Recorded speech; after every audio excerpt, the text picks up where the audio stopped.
You are listening to the Beyond Believing podcast. I am your host, Katie Ann. I am a certified life coach, a divorced mom to 5 amazing children, and I am here to share some love and encouragement with you about healing and moving on post-divorce as a Christian woman. Stick around after the show for some details on how we can work together.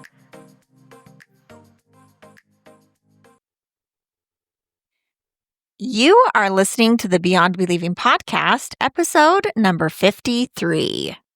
Welcome, my beautiful friends. Before we get into our episode for today, I just want to ask for you to take a very quick second, hit that subscribe button for me. You're not committed to me for life, I promise. It just lets the platform know that this is content you find valuable. So if you can also click on that like button for me while you're there, it would also help more people find my content.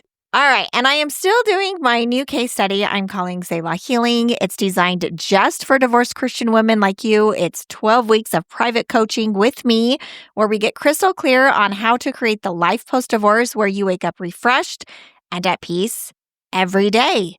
And yes, that is possible, my friends. I just opened up 4 new seats for my October group. I'd really love for you to have one of them, so find all the details about it in my show notes. I absolutely love hearing from you, so please keep reaching out. You can find all the links on how to connect with me also in my show notes. I have started sharing some behind the scenes kind of things. I thought it'd be fun for you to get to hear a little bit more about me personally outside of just me gabbing at you. This week, I am focusing on wrapping up my very first session of my last year in school this week. And to say I am excited is an understatement, my friend. The end is in sight. Graduation is feeling tangible. There are a lot of emotions coming along with that. I honestly didn't think I would ever have a college degree, and now it is becoming a reality. If you don't know, I am getting a dual degree in biblical theology and business and leadership, and it's feeling a little surreal right now. I also have some really exciting developments coming for my coaching and for my podcast that I'm working on. When the time is right, I'll be disclosing all of those details, but for now, just know good things are coming for you, my friends. All right, so let's dive into our topic for today. What do you do, my friend, when there are no distractions around? When there are no pitter-patter of little feet running around your house, no one for you to give your attention to, and no one for you to consume your energy on. Now, if you're like, who is in that space, Katie? I understand this sounds like a dichotomy. When there is nothing and no one left but you in the room, there is going to come a time and a place, and there are moments where I know you find yourself in this space. When my children were all small, I remember longing for just 1 or 2 moments to breathe to myself and to think without any extra noise or distractions. They were just fleeting moments of quiet in my car in between pickups and drop-offs. Sometimes you have fleeting moments in your car on your way to work, to or from work, and these short, seemingly fleeting moments seem probably too far in between. These rare minutes alone become sacred time. For me, that was often the only moment I could share an intimate conversation with God. But now life looks very different. There's actually plenty of quiet. It feels like I have an abundance of quiet at times. So much quiet that I sometimes find myself missing the very noise I once wished away. And the temptation is to long for what's gone instead of embracing what is. But today I want to offer you another perspective. Now, some of you have full custody of your children, you're working full time, and you're so overwhelmed that you are like, Katie, this is not a problem that I have, is having too much time. You're so overwhelmed, you feel like you cannot even breathe. Some of you are adjusting to co-parenting and spending time away from your children for more than 24 hours for the very first time since you became a mother. Some of you have been betrayed and abandoned by your spouse. Some of you have left abusive, manipulative, and toxic marriages. All of you are hurting in some way. Your stories may be unique and different than another woman's, but your pain is real. Your struggle is not unique to you, and your desire to heal, to be loved, to be whole, to be appreciated, seen, and valued is the same. One of my sweet clients told me recently, it just feels lonely and hard. I know you can relate to that. I was pondering this morning as I was sitting with God and studying His Word, how you are forged in the fire, my friend. Malachi 3 says that God will sit as a refiner and purifier of silver. That image just always gets me. because a refiner doesn't burn silver to destroy it. He applies just enough heat to draw out the impurities so that what remains is pure and stronger than what he had started with. And that's what this season is, my friend. The furnace you're standing in right now isn't meant to consume you. It's meant to cleanse you. God doesn't step away during refining. Malachi says, he sits by the fire and watches carefully, ensuring that the heat doesn't go a degree too high. He stays close because he knows the fire feels like pain to you is actually his careful preparation of your character and future. A refiner sits right beside the piece he is refining, watching carefully, ensuring it never grows too hot. And that's what God is doing with us. The fire you're standing in right now, the loneliness, uncertainty, the ache, it isn't meant to destroy you. It's meant to refine you. He stays near, eyes fixed on you, knowing the exact temperature your heart can handle. He's not distant in your pain. He's present in it with you, watching very carefully. Post-divorce requires a different kind of strength, my friend. The kind that keeps showing up when your heart still aches. The kind that keeps believing when everything feels uncertain. You put on a brave face every day for your children. You keep moving forward when you just want someone to carry the weight for you. You tell yourself that to survive, you have to harden. You show up when you really just want to curl up in a ball. But you believe that to feel strong again, safe again, you have to harden your heart because you believe that gentleness means weakness. But Peter reminds us in 1 Peter 3:4, let your adorning be the hidden person of the heart with the imperishable beauty of a gentle and quiet spirit, which in God's sight is very precious. And you realize eventually that hardening is just a distraction, a defense mechanism from the pain you have experienced, from the imperfect nature of the humans you have trusted your heart to. But it is a distraction because it keeps you from the intimacy with God you are truly craving. It keeps you from seeking out His comfort, His peace, His guidance, His assurance, His love, His wisdom, and you realize that hardness is actually not strength. It's just self-protection. And self-protection keeps us from the intimacy with God that we're truly craving. You may feel like the fire is too much, like you're being consumed, but remember, fire does not only burn, my friend, it also purifies. This is what you can find in the quiet moments by yourself. The world tells you to escape the heat, to distract, to numb, to avoid, but God uses it. He uses every hard thing to separate the temporary from the eternal, the false from the true, the self-made strength from the spirit-led kind. God will show you something different, and it is only lonely and hard if you believe that you are the only one there. The world tells you to build walls. God tells you to build wisdom. That balance, my friend, strength and gentleness, is the forging of the woman He is creating you to be. You may feel like the fire is just too much, like you're being consumed by loss, loneliness, or uncertainty. But friend, fire doesn't just destroy, it also refines. Where have you been trying to be strong without God's help? What are you struggling to carry that God is ready to take? Fire reveals what the world tries to hide. In the heat of refining, our fears, pride, and misplaced trust rise to the surface.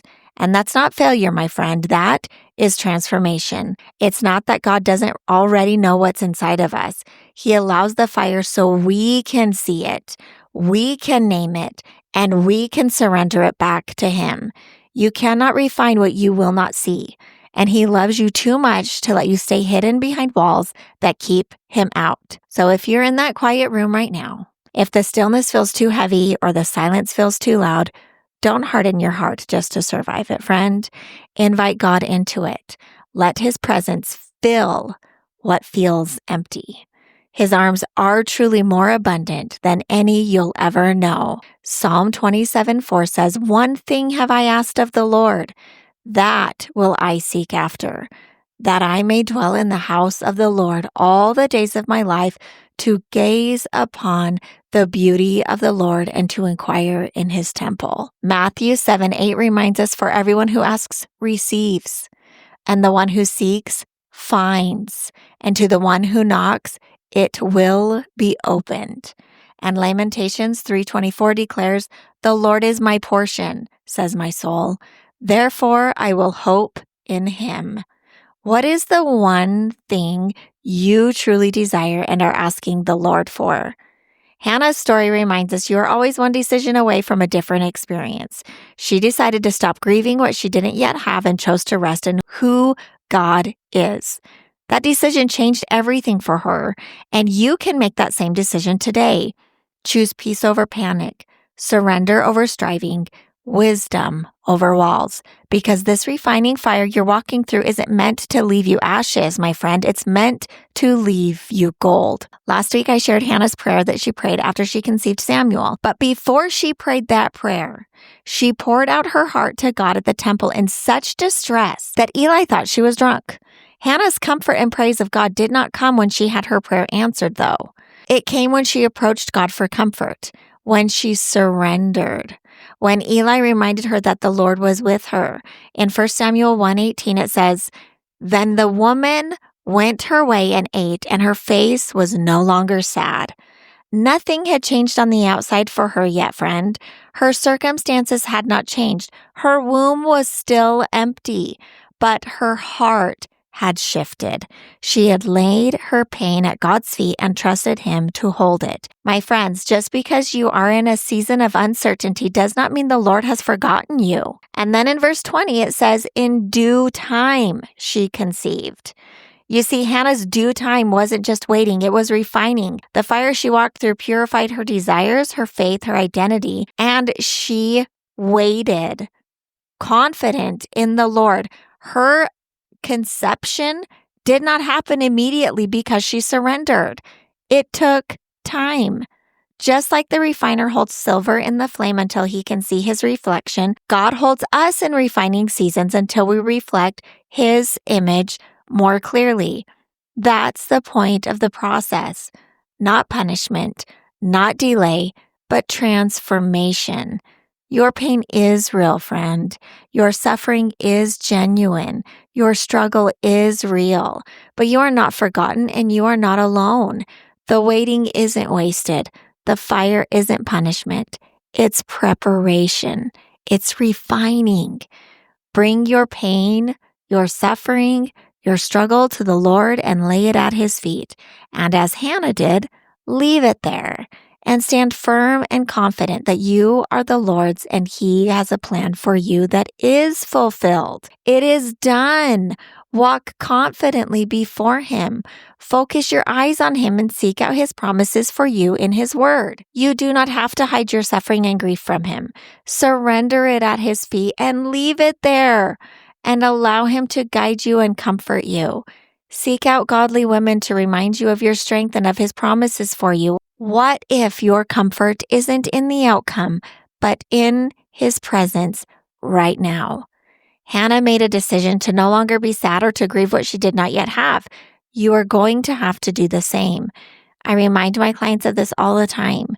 You are just one decision away from a different experience. Hannah changed her experience from grief and suffering to peace and assurance. What will you decide to experience in this season? Isaiah 48:10 says, "Behold, I have refined you, but not as silver. I have tried you in the furnace of affliction." That's what this season is, friend. The furnace of affliction that God uses to prepare your heart for what He's building next. The fire reveals what is pure.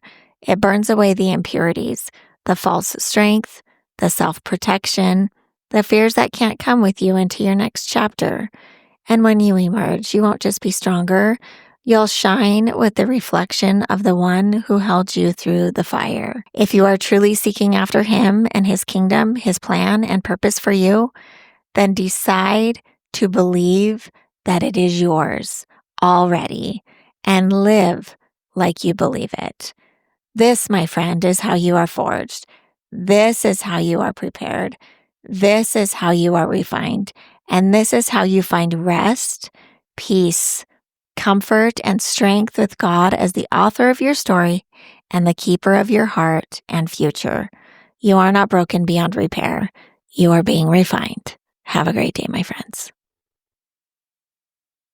You have been listening to the Beyond Believing podcast, and if you liked anything you heard today, I want to invite you to come and work with me privately. This month, I'm starting up a brand new Selah Healing case study group, and I'm looking for a handful of new women to mentor and work closely with. This invitation is very time sensitive, and I won't be able to offer this kind of personalized coaching and access to me for much longer. If this sounds like something you are interested in, find all the details at the link in my bio. I can't wait to hear from you.